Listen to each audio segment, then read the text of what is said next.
Сәлем баршаңызға. Бүгінгі айтатынымыз самсақ жайлы болмақ. Адамның қорғанышы иммунитет жүйесі, түрлі жұқпалы ауруларға қарсы тұру қабілетіміз де сол иммунитет жүйесінің мықтылығына тікелей байланысты. Иммунитетті күшейтуде тамақ рационы аса маңызды. Міне осындайда самсақ жеудің пайдасы өте көп. Ең алдымен пайдасын тізіп шығайық. Бактериямен күреседі. Самсақты шикідей жегенде альцин заты бөлінеді.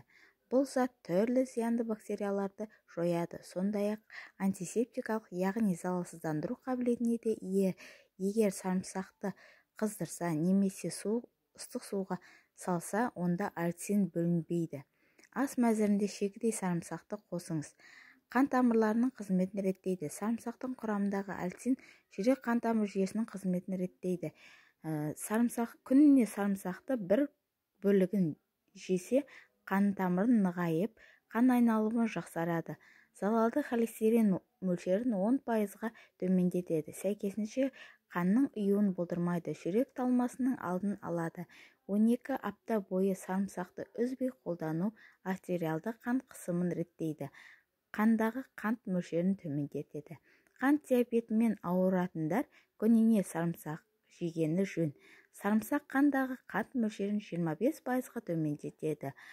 Бауырдағы инсулиннің ыдырауын баяулатады. Сонымен қатар қан тамыры мен күре тамырының жұмысын реттеп, қан диабетінің ауруларының жүрек қағысын жақсартады. Иммунитетті күшейтеді. Самсақ вирусты ауруларды емдеуде және оларды профилактикасында таптырмас табиғи дәрілік құрал.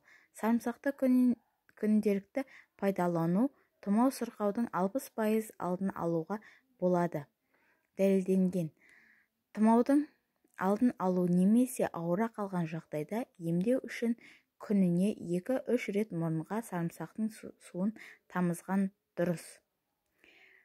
Паразиттер. Аскаридоз жер бетінде 1 миллиард адам ауырады екен. Бұл ересектер мен балаларда кездесетін ауру.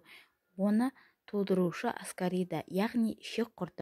Ал сарымсақ ішек құрттармен күресудің табиғи әрі тиімді жолы. Сарымсақты шикі жеген жөн, немесе 200 мг сүтке, балаларға 70 мг сүтке бір бөлік сарымсақты салып, әбден жұмсарғанша қайнатқаныңыз. Жылы кезінде сүзіп алып, клизма жасау керек. Клизманы 1 апта күнделікті жатар алдында жасаған дұрыс. Ас қорыту. Сарымсақ ішек жолдарына өте пайдалы. Оны күнделікті пайдалану асқазанның сөлінің бөлінуін және темірдің дұрыс сіңуіне көмектеседі. Ал ас қорыту процесін жақсартады. Қарынның жұмысын реттейді. Ішек жұмысын жақсартады. Тәбетті көтереді.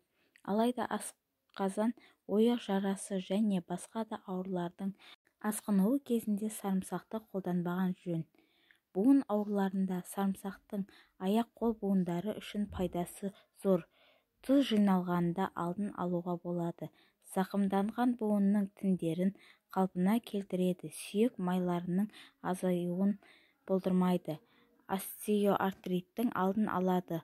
Сондықтан да сарымсақты ас мәзірінде қосыңыз. Теріні қалпына келтіреді. Сарымсақтың құрамындағы дәрумендер теріні серпінді етеді. Безеудің пайда болуын азайтады. Әжімнің бет терісінің қартаюын алдын алады. Бұл үшін сарымсақтан жасалған маска жасау міндетті емес. Күніне сарымсақты 1-2 бөлігін жесеңіз болды. Артық салмақпен күрес. Сарымсақ дұрыс тамақтану механизмдегі сарымсақ жеу арқылы артық салмақты арылып қана қоймай, сол қалыпты ұзаққа дейін сақтау мүмкіндігі бар. Сол үшін күніне 2-5 грамм сарымсақ жеген жөн.